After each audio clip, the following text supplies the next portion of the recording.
রায়ের দেখানো ডাক্তারের ল্যাবে ভুয়া রিপোর্ট বানানোর কারচুপির মিথ্যে অভিযোগের গুঞ্জন উঠল। হ্যাঁ বন্ধুরা, ভিডিওতে লাইক দিয়ে দেখতে থাকুন। স্রোত যখন রায়ের দেখানো সেই ডাক্তারের হসপিটালের ল্যাব রিপোর্টের সম্পর্কে এরকম অভিযোগ শুনে ঠিক সেই সময় স্রোত আর এক মুহূর্ত অপেক্ষা না করে সার্থকের বাবাকে বলতে থাকে যে আঙ্কেল, তুমি আজকে নিউজটা দেখেছো? তুমি বরঞ্চ একটা নিউজ দেখো, বেরিয়েছে যে রায় দিদিভাই যে ডাক্তারের সাথে কনসাল্ট করেছিল সেই ল্যাবেই নাকি ভুয়া রিপোর্ট বানানোর কারচুপি হয়। তুমি বুঝতে পারছো আঙ্কেল? তখন কথা বলা মাত্র সার্থকের বাবা বলতে থাকে যে হ্যাঁ হ্যাঁ, তুই একটু শান্ত হ, আমি গোটা বিষয়টা বুঝতে পেরেছি। এর পরের পদক্ষেপটা কী হবে সেটা আমি তোকে বলছি, তুই বাড়ি ফিরে আয়। তখন কথা বলা মাত্র স্রোত এবং রাই যখন সার্থকের বাড়িতে যায় ঠিক সেই সময় সার্থকের বাবা সার্থককে বলতে থাকে যে সার্থক, আজকে তোমার দিদি ভাইয়ের যদি এরকম একটা বিপদের মুখে পড়তো তাহলে কি তুমি তাকে সহযোগিতা করার জন্য এগিয়ে যেতে না? তখন কথা বলা মাত্র সার্থক বলতে থাকে যে হ্যাঁ অফকোর্স বাবা, কেন, আমাকে কী করতে হবে তুমি শুধু সেটা বলো। স্রোতের দিদিভাই কি বা আমার দিদিভাই কি, একই তো কথা। সে তো আমারও দিদিভাই হয়, তাই না? তার সকল বিপদ আপদে আমি অবশ্যই তার পাশে থাকবো। ওদিকে রাই বলতে থাকে আমি সত্যি তোমার কাছে কৃতজ্ঞ, জানো তো সার্থক। ওদিকে সার্থক বলতে থাকে যে সেসব কৃতজ্ঞতা দেখানোর কোনো প্রয়োজন নেই, এটা আমার দায়িত্ব এবং কর্তব্যের মধ্যেই পড়ে।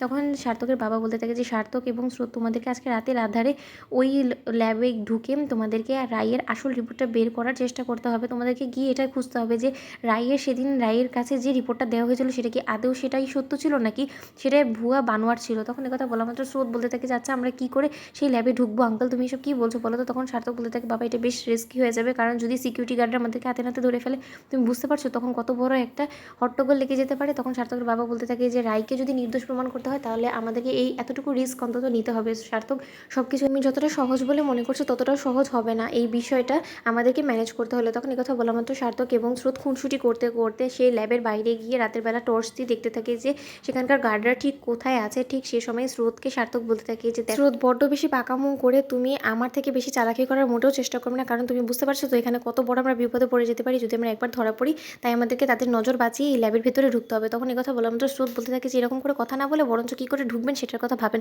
ওদিকে স্রোতকে কোলে করে যখন ওই ল্যাবের ভিতরে ঢুকিয়ে দেয় সার্থক, ঠিক সেই সময়ে স্রোত এবং সার্থক একসাথে মিলে গোটা ল্যাবের সব রিপোর্ট খোঁজার চেষ্টা করতে থাকে। ওদিকে স্রোত বলতে থাকে যে স্যার, আমরা কি এই কম্পিউটারের মধ্যে থেকে রিপোর্টটা বের করতে পারবো? তখন কথা বলা মাত্র সার্থক বলতে থাকে যে আচ্ছা স্রোত, তুমি কি এই হসপিটালের ল্যাবের পিসির কোনো রকম কোনো পাসওয়ার্ড জানো? তাহলে কী করে তুমি এটা খুলবে বলো তো? তখন কথা বলা মাত্র সার্থক বলতে থাকে যে 1 মিনিট দাঁড়াও, এখানে আমার একটা কালিগ কাজ করে আর সে নিশ্চয়ই অবশ্যই এই ল্যাবের পাসওয়ার্ড সম্পর্কে কিছু হলেও জানবে, তার থেকে বরঞ্চ একবার জিজ্ঞেস করে নিই। ওদিকে সেই স্টাফকে জানানো মাত্র স্টাফ যখন ওই পিসির পাসওয়ার্ডটা দিয়ে দেয়, ঠিক সেই সুযোগটা নিয়ে সার্থক ওই পিসি থেকে আসল রিপোর্টটা বের করানোর চেষ্টা করে থাকে।